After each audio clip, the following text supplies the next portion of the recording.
Buen día con todos, amigos, bienvenidos a 24 horas. Hoy es viernes 27 de mayo, se acaba esta semana corta de un feriado. Nosotros estamos aquí para informarles. Liz, ¿cómo estás? Qué gusto saludarte.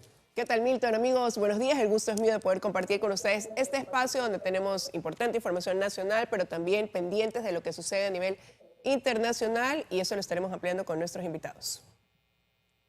Así es, vamos a analizar la bronca en la Asamblea Nacional. Todos contra todos, denunciados los tres mandatarios de la Asamblea, y hay una sentencia ya contra Guadalupe Llori que la tendrá que conocer el Pleno. Vamos a tratar este tema con Pedro Zapata, presidente de la comisión ad hoc que investigó a Guadalupe Llori, y la segunda vicepresidenta de la Asamblea, Yesenia Guamaní, que también ha sido denunciada por incumplimiento de función.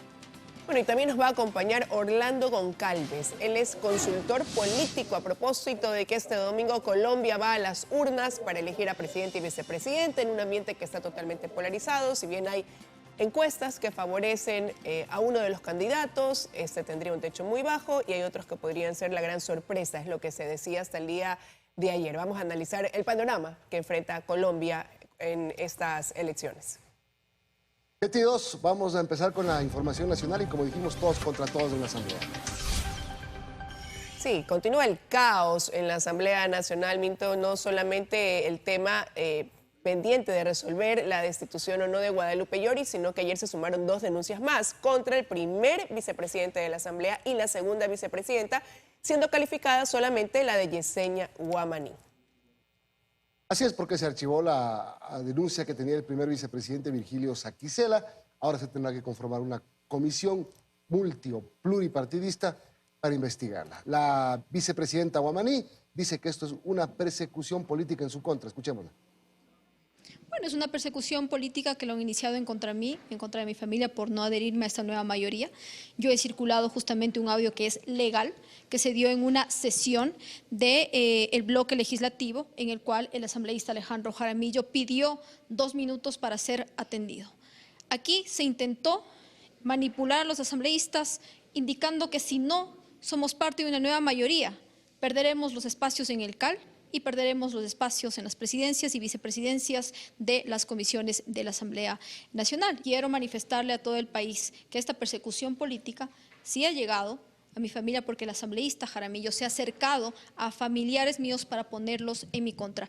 Eso en las próximas horas impulsaré de igual manera acciones de persecución política en contra de quienes han iniciado. Lo único que he dicho es que la izquierda democrática no puede perder el protagonismo. Y eso es lo que se ha dicho. Y hay que, si ella lo desea realizar, que vaya y presente las denuncias correspondientes, ya sea en la Fiscalía General del Estado o ante el Comité de Ética de aquí de la Asamblea Nacional. Mire, los incumplimientos de la denuncia presentada en contra de Yesenia Guamaní, que fue presentada por la asambleísta Yajaira Urresta, no tiene nada que ver con temas de persecución. Y no es todo lo que pasa en la Asamblea Nacional, porque asambleístas del oficialismo advierten de una posible nulidad en el informe de la comisión multipartidista que recomienda la destitución de la presidenta del Legislativo, Guadalupe Llori. Y esto porque el documento se contradice con la ley en el tiempo, es lo que dice el máximo que tendría la titular de la Asamblea para convocar a la sesión del Pleno y conocer los resultados de este informe. Lo que ellos dicen es que la ley manda 6 días y en el informe se le ha dado el plazo a Guadalupe Llori de 3 días.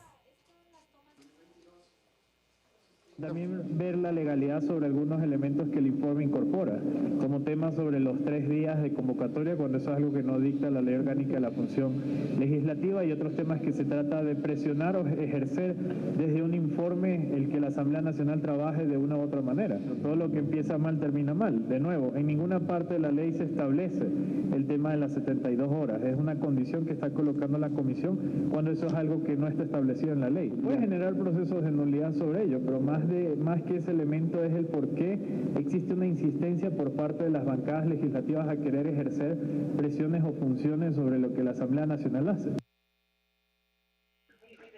Estaba convocada.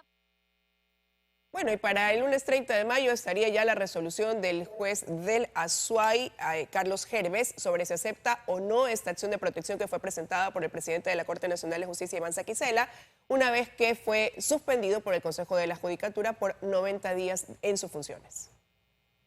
Así es, la audiencia comenzó ayer a las 11:40 de la mañana. El presidente Saki Sela insistió en que la suspensión es arbitraria, injustificada, mientras que el director general del Consejo de la Judicatura aseguró que la suspensión fue preventiva para que se garantice la independencia en el análisis de la denuncia gravísima presentada en su contra. Sí, Iván Saki Sela sigue insistiendo en que esta acción en su contra es una metida de mano a la justicia. Otro tema judicial fue la jueza Ana Gabriela Sánchez señaló que ya no es competente para resolver el habeas corpus solicitado por Jorge Glass y el Tribunal de Santa Elena lo regresó a la Tacunga. Y dispuso que al no encontrarse el señor Glass, Jorge Glass Espinel, privado de la libertad en esta jurisdicción, pues inadmitió la acción y remitió de forma ya inmediata toda la causa a la sala de sorteos de la ciudad de Quito. Son las 7 de la mañana con 7 minutos. Liz. Vamos a revisar otros temas. Está afectada la voz. ¿Qué pasa con la voz? Sí, estoy afectada con este cambio, este clima loco que tiene la ciudad de Guayaquil. Frío, calor, frío, Imagínate, calor. acá no digo nada. Está frío y más frío. Ahí está el resultado. Pero aquí hacemos un esfuerzo para que salga nítida la voz. Pero tenemos otros temas, Milton.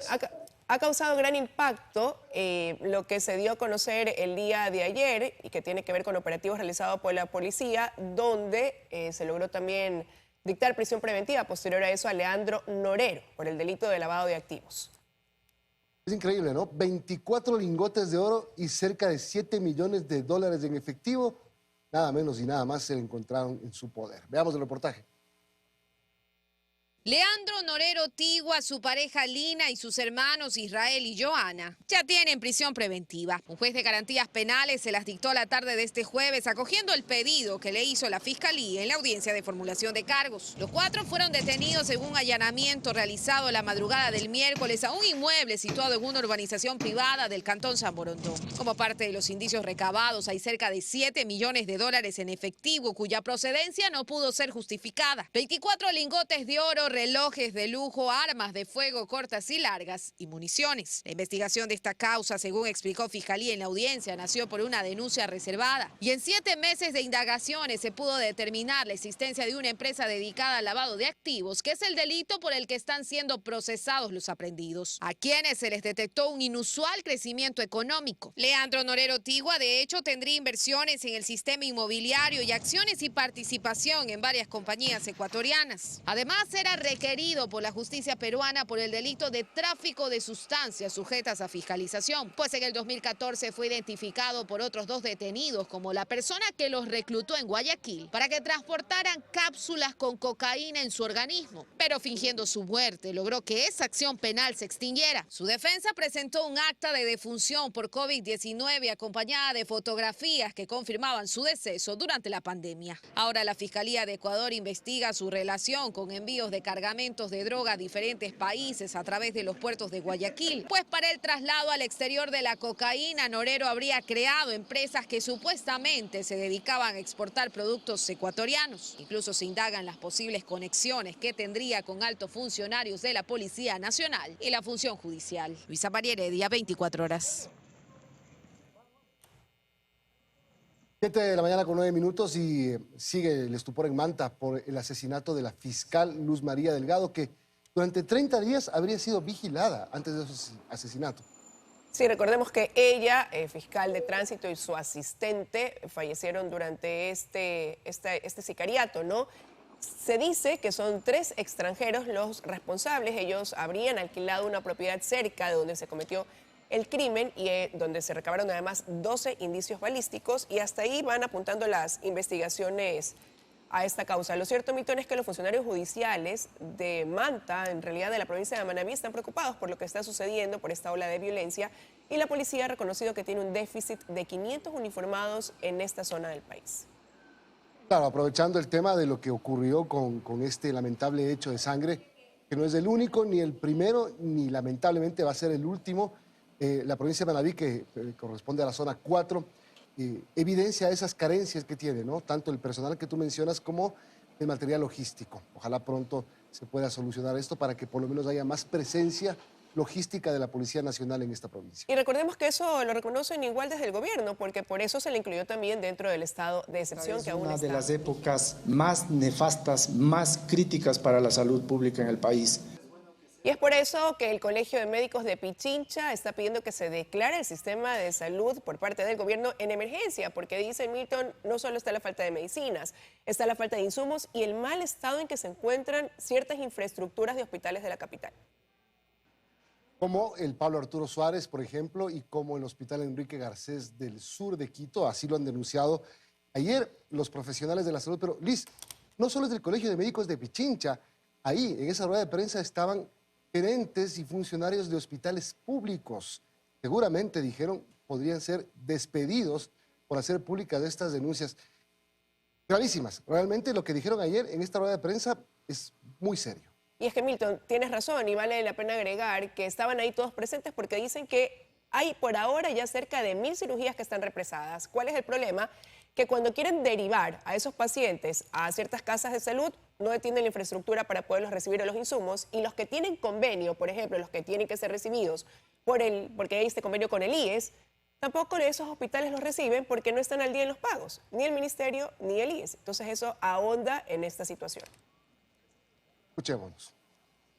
No hay insumos, no hay material para operar los pacientes. Tenemos pacientes hospitalizados para ser transferidos a otros hospitales, pero tampoco los reciben porque no tienen lo necesario. Y las casas de convenio tampoco los reciben porque tampoco pagan a las casas. No tenemos equipos, las torres de laparoscopía no funcionan, las torres de endoscopía, colonoscopía tenemos paradas también, y estamos en realidad en un momento súper grave que ya no podemos trabajar más. El presidente de la República habla con todo el mundo, incluso con los delincuentes, y no con los médicos del país. ¿Cómo puede ser esto?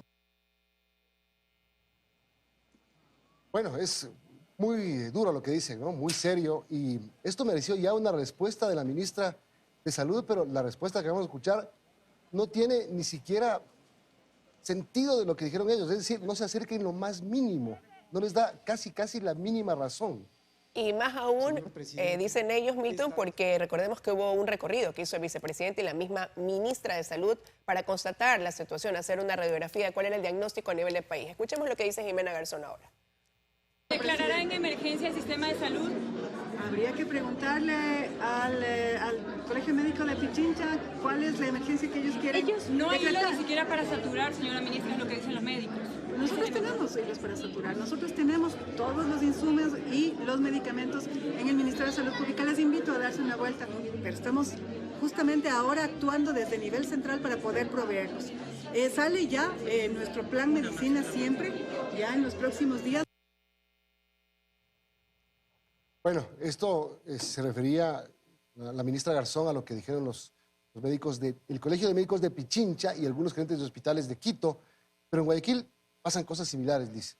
Sí, tú decías que la respuesta de la ministra se contrapone con lo que, y no está ni de cerca, ¿no? Ligada con lo que están solicitando los médicos, pero tampoco con lo que viven los familiares. Ante la falta de medicinas, ellos se ven obligados a hacer un llamado también al gobierno y claro, tienen esperanzas en este proyecto de externalización de farmacias, pero mientras tanto tienen que afrontar una dura realidad.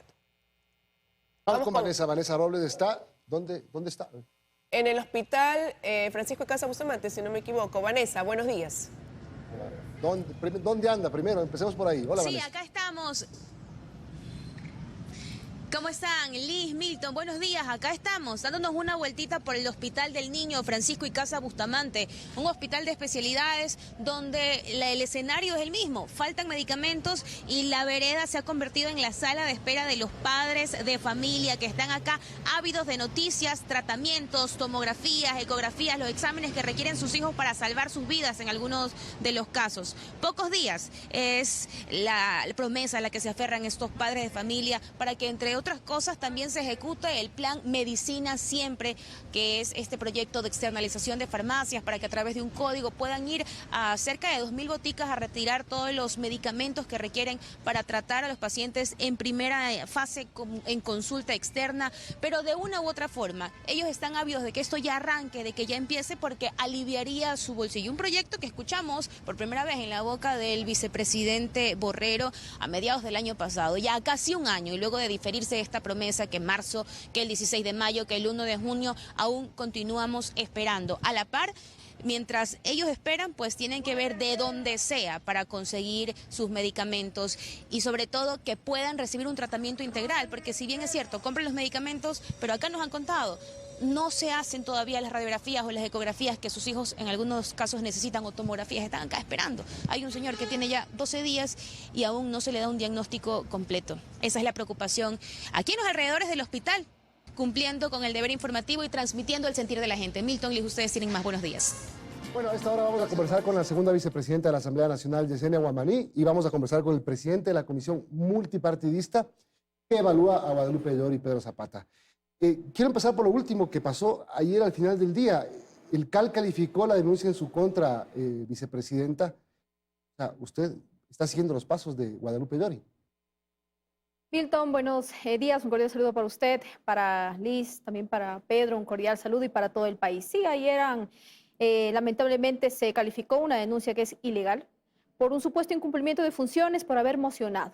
Recordarle a los asambleístas y al país que mocionar no es un incumplimiento. Mocionar es un derecho que tenemos como asambleístas y que está estipulado en el artículo 135 de la Ley Orgánica de la Función Legislativa. Pero esto, Milton, es una arremetida y es una persecución política por no adherirme a una nueva mayoría que busca la inestabilidad de la Asamblea Nacional y que quiere apoderarse de los espacios de la Asamblea Nacional. ¿Quién la persigue y por qué a usted? Fueron primero contra la presidenta, porque les interesa la presidencia. Ahora les interesa también la vicepresidencia y han venido por mí. Yo sabré defenderme con la ley y también haré valer mis derechos, Milton.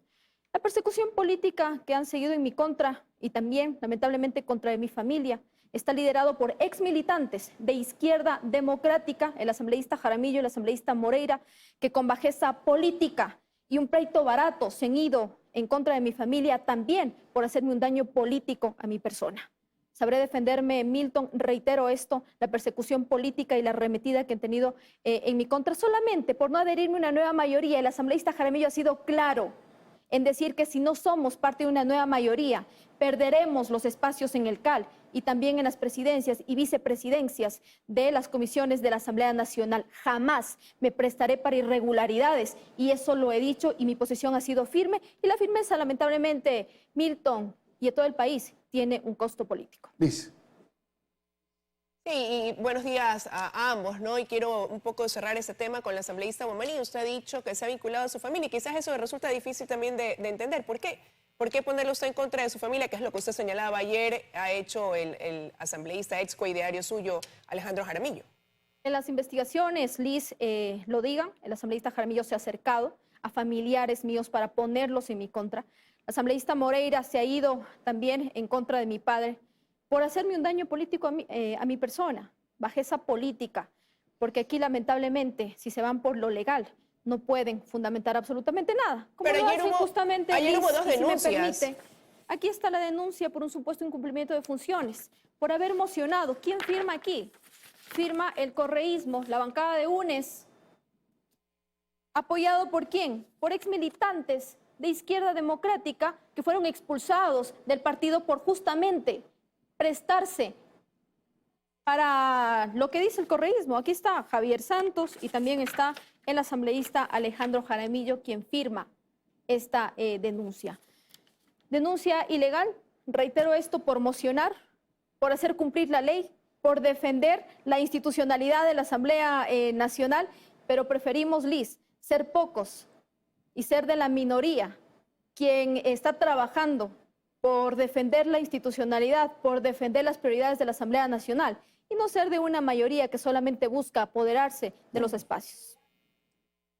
Ahora, asambleísta Zambrano, buenos días. Y usted ve, ¿no? Ayer se presentaron 2 denuncias contra el primer vicepresidente y contra la segunda vicepresidenta de la Asamblea. La una no prosperó, la otra sí. Y habrá que conformar una comisión ahora cuando se pensó que solamente esto iba a llegar hasta el caso de Guadalupe Llori. ¿Qué evaluación hace usted al respecto de lo que está pasando, estas denuncias unos contra todos en la Asamblea? Muy buenos días también. Buenos días. Presidenta de la Asamblea. Un saludo al pueblo de Galápagos que nos está viendo. Mire, lo que está pasando es lo que lamentablemente se genera desde la presidencia de la Asamblea. Cuando usted tiene una persona que dirige una institución con suficiente liderazgo, con conocimiento y sabiendo a dónde dirige una entidad, las cosas no pasan por lo que están pasando. En segundo lugar, la comisión que presidí, la comisión pluripartidista, fue creada exclusivamente para evaluar los incumplimientos o cumplimientos, si se quiere, de la presidenta Llori. Y como está en la resolución del Pleno de la Asamblea Nacional, cuando conformó la comisión y también conformó con sus integrantes, designó, esta comisión automáticamente se extingue una vez que presenta el informe final con la recomendación pertinente, como lo hicimos nosotros el día miércoles de esta semana. De manera que yo soy un expresidente de una excomisión pluripartidista que cesó en sus funciones precisamente. O sea, ¿usted no va a participar en el juzgamiento al asambleísta Guamaní? No, porque este procedimiento, este nuevo procedimiento, tendrá que seguir los pasos de la otra comisión. Debería ser otra comisión. Aquí hay 2 puntos. ¿Por qué la comisión dice en su informe que tienen 3 días la presidenta Llori para convocar a la sesión del Pleno? ¿Y por qué la ley dice 5? A ver, y les pregunto a los dos, porque aquí hay 2 puntos encontrados. El suyo de una comisión que recomienda por unanimidad que se la destituya, y usted, vicepresidenta, que cree que Guadalupe Llori debe seguir. A ver, los 3 días están referidos en la resolución del Pleno de la Asamblea Nacional cuando nos otorgan 35 días, pero la ley, el artículo 166 de la Ley Orgánica de la Función Legislativa establece 5 días. Por lo tanto, el plazo que debe respetarse deberá ser el de 5 días que tenga. ¿Y para qué ponen 3? Porque eso está en la resolución del Pleno de la Asamblea Nacional. Pero allí dice, y dice 35 días. Sí. Pero lo que nosotros recogemos... ¿Ustedes hicieron el 27? Nosotros hablamos, sí, 27, 28 días. Pero nosotros hablamos es que se respete la ley. Y la ley habla de 5 días. Asambleísta Guamaní, ¿usted cree que esto es un motivo para que cause nulidad el informe?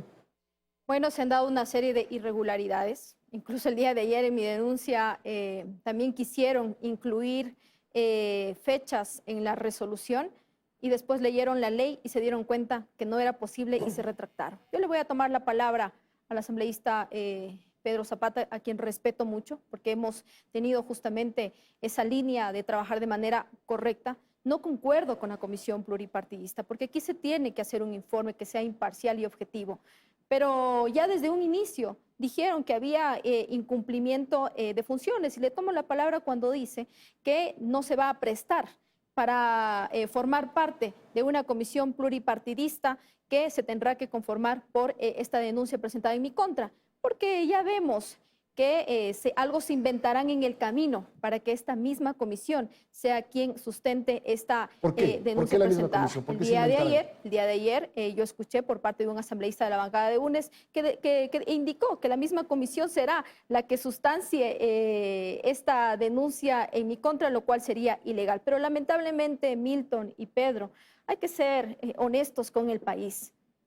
Las ilegalidades y la posición política ha estado por encima de la ley, ha violentado la ley orgánica de la función legislativa, la Constitución, y los que no nos hemos prestado para eso es quienes ahora estamos lamentablemente siendo víctimas de una persecución política. Pero esperamos, Milton y Pedro, que las decisiones que tomemos en el camino, las decisiones que sean judiciales y que las podamos presentar, empiecen a dejar un precedente importante a la Asamblea Nacional para decirle al país que las posiciones políticas no pueden estar por encima de la ley. Ahora, asambleísta Zapata, ¿ha habido ese acercamiento, esa intención, como dice el asambleísta Guamaní, de que se mantenga, o sea, esta misma comisión la que se proponga para ya hacer un informe, investigar la denuncia presentada en contra de la segunda vicepresidenta de la Asamblea? A ver, yo primero quiero aclarar algo, estimada Yesenia. Yo no dije que no me prestaré para formar ninguna comisión.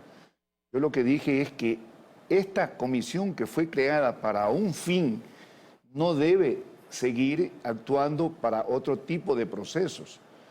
Es diferente, porque el procedimiento tendrá que ser el mismo. Pero esta comisión, ¿usted estaría dispuesto a formar parte? Esta comisión, a mi juicio, ya feneció por la misma resolución que tomó el Pleno de la Asamblea Nacional. Se extingue inmediatamente luego de presentar el informe final. De modo que nosotros, si ustedes se refieren a mí, debería ser como expresidente de la comisión, de una excomisión que ya dejó de existir. Ok, expresidente va a ser Pero ella acaba de presidente decir la nueva que comisión. ya ha escuchado al asambleísta de UNES decir que se debería mantener esta misma comisión o que sea la misma comisión, tal y como está conformada, la que evalúe ahora la denuncia Mira, hay calificada. diversas opiniones que rayan en lo absurdo. Yo le escuché al jefe de la bancada del VAN precisamente, y que hacía referencia hace un rato Milton, decir que por los 3 o 5 días pudiera dar nulidad al proceso. Eso es un absurdo, porque si la ley, Yo le preguntaba eso a la por vicepresidenta, si es que usted cree que esto puede dar para nulidad. La ley está por encima de la ley. O sea, sí puede ser nulo el informe. Por algunas acciones, además. Otras, sí o no. Muchas otras acciones, Milton, pero eso yo creo que se tendrá que revisar también legalmente. Izquierda Democrática desde un inicio dijo que esta comisión pluripartidista no era legal, es decir, es ilegal, porque no representa a las fuerzas políticas. Nosotros no hemos designado a ningún representante de Izquierda Democrática. ¿Y la asambleísta que tienen ahí se fue solita? Está Plasencia se fue solita. Está actuando a título personal, lo dijimos en su momento, hemos enviado esto también de manera formal a la presidencia de la Asamblea Nacional para dejar por escrito y que el país lo sepa, que fue una comisión conformada a dedo. Incluso cuando se conformó esta comisión pluripartidista se acercaron al jefe de bancada de Izquierda Democrática a decirle que esta comisión no va a ser conformada por la línea oficial del partido, sino por quién, por quienes venían dialogando con el correísmo y que ahora pues ya vemos cuál es el fin que ha tenido. Usted ha sido presidente de una comisión no ad hoc, sino a dedo. No, fue ad hoc y fue legalmente nombrada por el Pleno de la Asamblea Nacional. A ver, aquí hay una suerte de coincidencia curiosa con lo que sucede.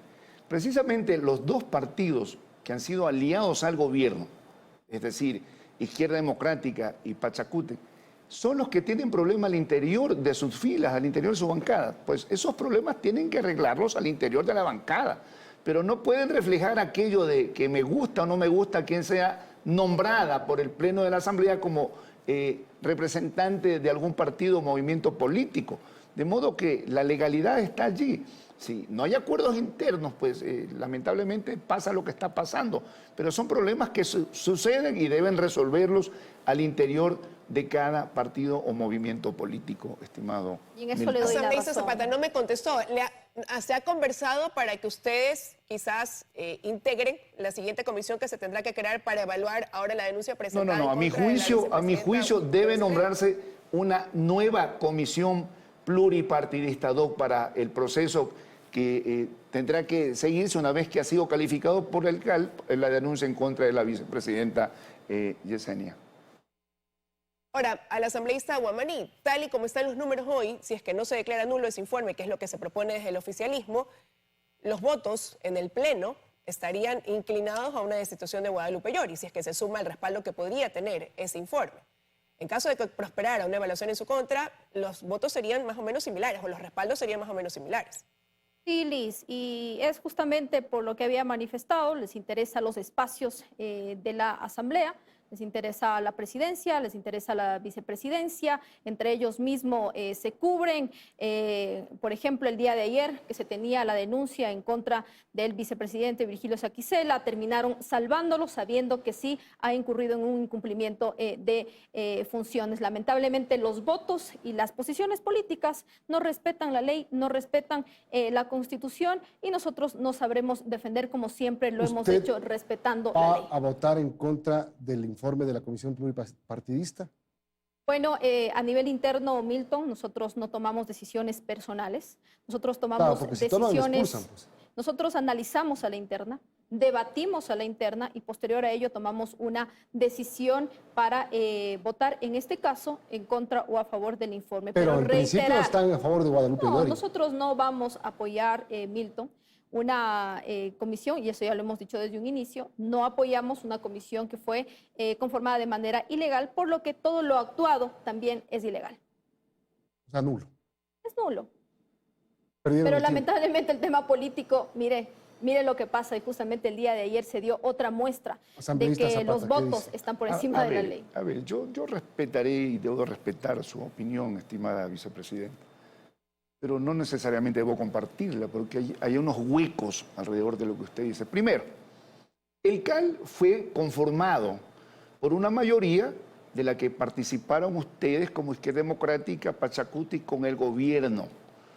Y a nosotros como social cristianos nos excluyeron teniendo todo el derecho de ser parte de ese CAL. ¿No es cierto? Y en segundo lugar, lo que les manifestaba hace un rato, ustedes tenían que delegar a alguien que la Asamblea debió haber recogido y todo lo demás. Pero aquí hay algo importante, y me refiero al proceso, porque se está hablando de nulidades, se está hablando de ilegalidades, lo cual es totalmente falso. Tan legal es que los veedores a quienes invitamos nosotros, y en mi caso como presidente de la comisión, son los medios de comunicación. Ustedes estuvieron presentes en todas las sesiones. Las sesiones fueron abiertas, fueron públicas, de tal manera que aquí no se ha ocultado absolutamente nada, para nada. Las decisiones públicas con la veeduría de los medios de comunicación que han estado allí, incluso durante fines de semana en que hemos sesionado.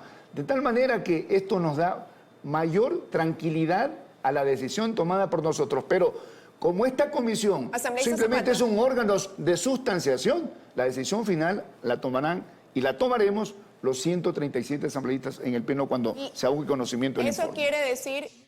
Eso quiere decir, asambleísta Zapata, que la presidenta de la Asamblea, Guadalupe Llori, tiene hasta el 30 de mayo para poder convocar el pleno y presentar ese informe. Hasta el lunes debe convocar. Ya no es que, eso no es discrecional. Eso está en el artículo 166 de la Ley Orgánica de la Función Legislativa. De tal manera que no es discrecional, tiene que convocar, está obligada a convocar y debe hacerlo. Bueno, lo dijo en el informe de la Nación del Presidente de la República, que si es que tiene que dar paso, pues lo va a dar. Y ahí decidirán ustedes. Gracias, asambleísta Guamaní, gracias, asambleísta Zapata, por habernos acompañado hoy. Gracias, Milton, Pedro, Liz, y siempre recordarles a todos los ciudadanos que jamás nos prestaremos para mayorías desestabilizadoras. Preferimos ser de las minorías que piensa y trabaja por las prioridades de la Asamblea Nacional. Mientras el país demanda salud, empleo, educación, seguridad, hay otros quienes pelean por sus espacios en la Asamblea. Un abrazo inmenso a todos. Muchas gracias también por la invitación. A las órdenes siempre. Queremos darle la bienvenida a Orlando Goncalves, consultor político que nos acompaña a esta hora para analizar el panorama que vive Colombia. Muy buenos días, gracias por estar con nosotros a 2 días de este proceso electoral. Quisiera empezar preguntándole cómo ve usted el panorama, considerando que Gustavo Petro, candidato de la izquierda, se mantiene como líder de las encuestas con un techo, eso sí, bajo, y mientras que la distancia de quien no iba en segundo lugar, Fico Gutiérrez, se acorta con el candidato Hernández. ¿Pudiera estar el panorama ya jugado o más bien haber sorpresas este domingo? Buenos días, un gusto poder saludarlos y estar con ustedes. Mire, el panorama me parece que está muy claro. Y usted lo ha dicho, Gustavo Petro va adelante en las encuestas, tiene dependiendo de la encuesta que se analice, entre 38 y 40%, y Federico Gutiérrez entre 25 y 27%. En lo personal, me parece que el tercero, Rodolfo Hernández, no está en competencia. Lo digo porque no tiene estructura, no tiene representantes a la Cámara, no tiene senadores, solo tiene 2 representantes a la Cámara. Por lo tanto, no hay cómo soportar esa candidatura. De hecho, cuando usted ve las encuestas que últimamente lo han puesto en que está en ascenso, usted se da cuenta que en los 2 departamentos de Santander y en el norte de Santander hay una sobremuestra. Eso significa que es un sitio donde él tiene mucha aceptación, sin duda, pero al generar esa sobremuestra usted está alterando la muestra total de la encuesta. Entonces me parece que esto está claro. Vamos a una segunda vuelta entre Gustavo Petro y Federico Gutiérrez. Es decir, Orlando, buenos días. Es decir, esa primera duda está aclarada. Las dos primeras. Primero, segunda vuelta. Segundo, Petro y Fico. Usted no ve, porque vi unas encuestas de ayer, Orlando, que hablan del humor político de los colombianos. Llegan muy desconfiados, desconsolados por la crisis. Es decir, más o menos lo que pasa en toda América Latina. Cuando un pueblo llega a votar de esa manera, con ese humor, puede pasar cualquier cosa, puede decidir por cualquier cosa frente a una papeleta. Y justamente se dice que el candidato Hernández, el exalcalde de Bucaramanga, puede ser el outsider, el anti-establishment. O sea, puede ser una sorpresa, usted definitivamente la descarta. Sí, mire, me parece que no hay bases que sustenten que él pueda hacer una sorpresa. No hay bases científicas creíbles de que él pueda hacer una sorpresa. De hecho, soy de los que piensa que él le ha hecho muchísimo daño a la democracia y a esta campaña electoral y a este proceso electoral por su lenguaje soez, estigmatizante, grosero, todo es negativo. Por supuesto, como usted lo decía, el humor de la gente, hay mucha gente muy molesta, muy disgustada, que bueno, acepta ese discurso como un discurso irreverente, porque es una persona que está hablando sin filtro. Pero en el fondo, la gente se aleja de los conflictos. En el fondo, la gente no le gusta cuando hay este tipo de posiciones tan radicales y tan estigmatizantes, tan hiperpolarizantes. Así que no creo que sea la opción.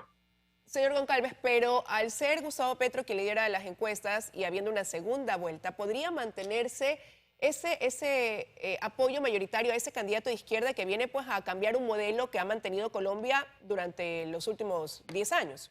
¿Pudiera ser que se mantenga eso o pudiera haber una variable en la segunda vuelta? Durante los últimos 25, 30 años ha sido así. Mire, el mayor partido político que hay en Colombia se llama antipetrismo. Sin embargo, Petro hay que considerar varios elementos. Número uno, Gustavo Petro tiene 12 años en campaña electoral.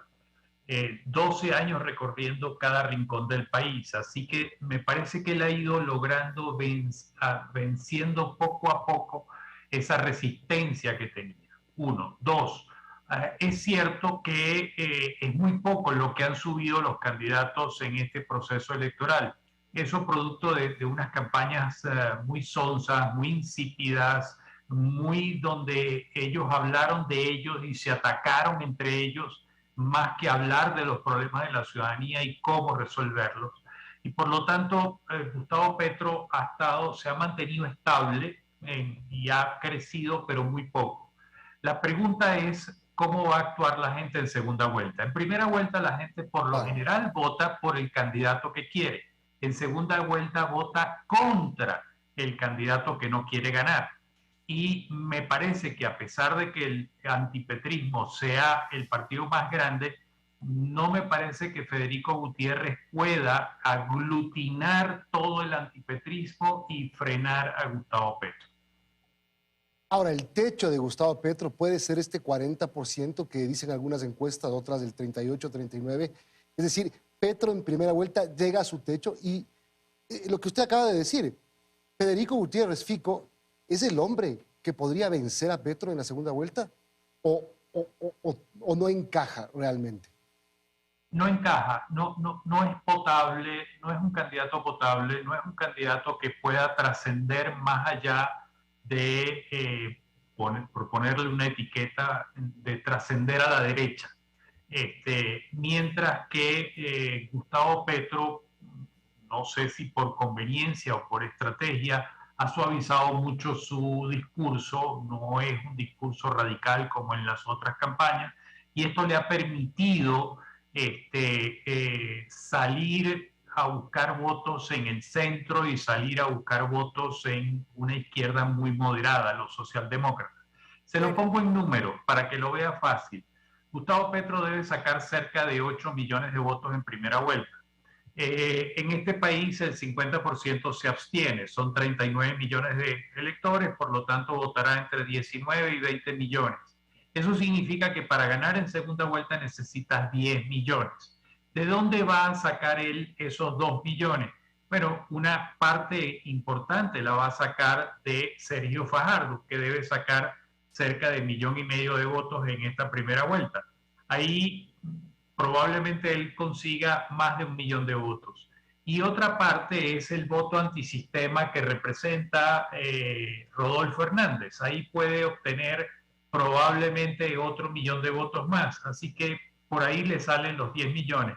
Mientras que Fico Gutiérrez va a terminar sacando entre 5 y 5.5 millones de votos en primera vuelta, lo cual significa que tendría que sacar 4.5 millones para poder sobrepasar a Gustavo Petro. Eso está un poco más complicado. Señor Goncalves, y usted ha dicho aquí que por estrategia quizás Gustavo Petro cambió su discurso y lo ha suavizado, pero ¿qué pasó más allá de ese cambio que después de 12 años él se convierte en la primera opción para ser presidente de Colombia? Varios elementos. Primero, los 12 años recorriendo el país de manera constante, o sea, no ha sido espasmódica, ha sido constante todos los días, toda la semana. Él ha estado en una región distinta del país. 1. 2, ha logrado entender que para ganar tiene que aglutinar fuerzas de todo índole. Su objetivo es ganar y esto lo ha hecho. Ha recibido apoyos de las más distintas y variadas fuerzas políticas. De hecho, de muchos que fueron antagonistas de él, que fueron grandes adversarios de él, hoy están apoyándolo. 3, ha entendido que esto no es solo política, así que tienes que abrir las puertas e ir más allá del estamento político y ha reunido a muchos sectores de la sociedad. 4, la gente hace 4 años atrás entendió y creyó el discurso: no nos podemos convertir en la nueva Venezuela del socialismo del siglo XXI, etcétera, etcétera. Eso funcionó hace 4 años, pero en esta ocasión eso no está funcionando. Hace 4 años el expresidente Álvaro Uribe era un gran líder con un gran respaldo. Hoy el expresidente Uribe no está en su mejor momento. Hace 4 años la gente votó por el que dijo Uribe. Hoy, ante la mala gestión del presidente Duque y la mala evaluación que tiene entre la población, pues la gente le pasa la factura al expresidente Uribe. Y Federico Gutiérrez ha sido catalogado como el candidato del plan B del presidente Uribe. Así que todo ese conjunto de cosas ha hecho que Gustavo Petro se haya mantenido de primero en las encuestas y esté muy cercano a lograr el objetivo. Solo quiero terminar, Orlando, con una pregunta, si me puede responder sí o no. ¿Colombia está preparada para dar un giro político hacia la izquierda? No lo está preparado. Hay muchas instituciones del Estado que pueden ser complicados la relación. Por ejemplo, las Fuerzas Armadas. En este país, las Fuerzas Armadas, recuérdese, después de 60 años de guerra, es el mayor ejército que hay en Latinoamérica, proporcionalmente hablando, el más dotado, el más preparado. Así que ahí tiene un problema. Segundo,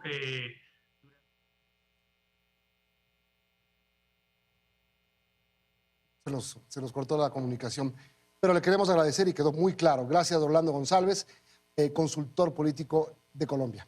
Y tenemos que despedir. Con eso de aquí nos estamos despidiendo, Milton y amigos. Ya vienen las noticias de la comunidad. Mejórese, mentol, mentol. Mentol, buenos días.